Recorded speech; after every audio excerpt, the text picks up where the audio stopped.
और अब हम आपको ये बताएंगे कि जब असम में बाढ़ की वजह से 55 लाख लोग प्रभावित हैं, तब गुवाहाटी के एक 5 स्टार होटल में रुके हुए बागी विधायकों पर कैसे हर दिन लाखों रुपए खर्च हो रहे हैं, उनके ऐशो आराम पर, उनके खाने पीने पर।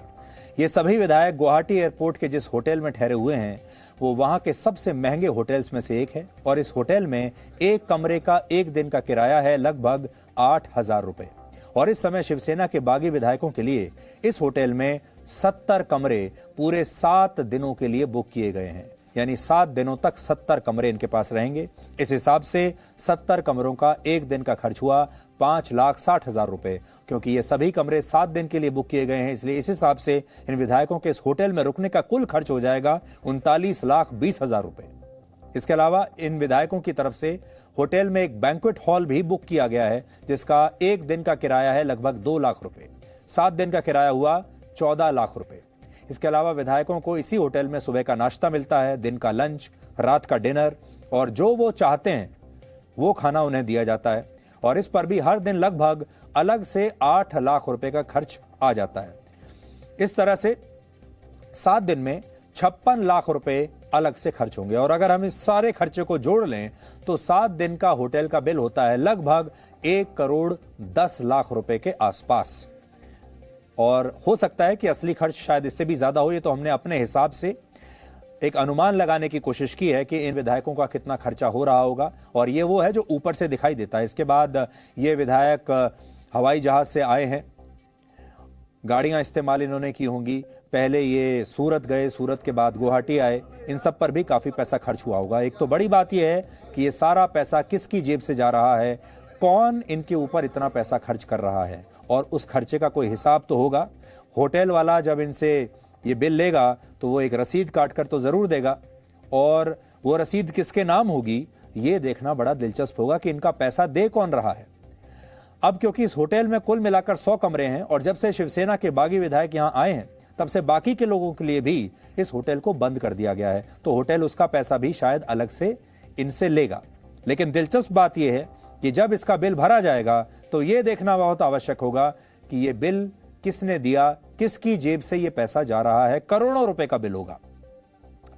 अब दुर्भाग्य यह है कि जिस राज्य के एक होटल में शिवसेना के बागी विधायकों पर इतना पैसा खर्च हो रहा है, उसी राज्य के 55 लाख लोग इस समय बाढ़ में डूब रहे हैं, और सरकार द्वारा इन लोगों को जो राहत सामग्री के पैकेट दिए जा रहे हैं जिंदा रहने के लिए, उसकी कीमत सिर्फ 100 रुपए है।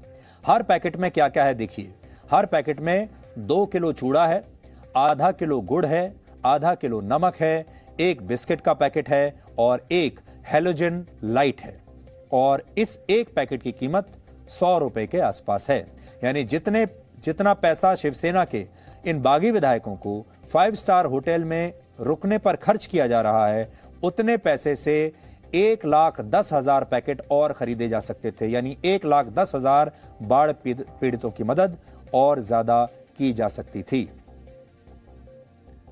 हालांकि हमारे देश में तो ये परंपरा ही रही है कि नेताओं को पेंशन भी मिलती है, नेताओं को सुख सुविधाएं भी आम लोगों से ज्यादा मिलती हैं। बड़ी बात यह है इन नेताओं को आम लोग चुनते हैं। हम सब लाइन में लगकर अपना वोट डालते हैं, फिर इन नेताओं को चुनते हैं, फिर ये नेता मंत्री बनते हैं, फिर ये सरकार बनाते हैं, और मंत्री बनते ही, विधायक बनते ही, सरकार बनते ही उसके बाद इनके 5 स्टार ऐशो आराम शुरू हो जाते हैं, और जनता को मिलता है सिर्फ 100 रुपए का एक पैकेट, जिससे खाकर वो मुश्किल से सिर्फ जिंदा रह सकता है। उधर असम के मुख्यमंत्री हेमंत बिस्वा शर्मा आज दिल्ली आए थे और उन्होंने बड़ा दिलचस्प बयान दिया। उन्होंने कहा कि अगर किसी राजनीतिक घटनाक्रम की वजह से असम में कोई पर्यटन बढ़ता है तो इससे परेशानी क्या है। बल्कि उन्होंने तो उद्धव ठाकरे को भी कहा कि वो भी छुट्टियां मनाने के लिए गुवाहाटी ही आ सकते हैं।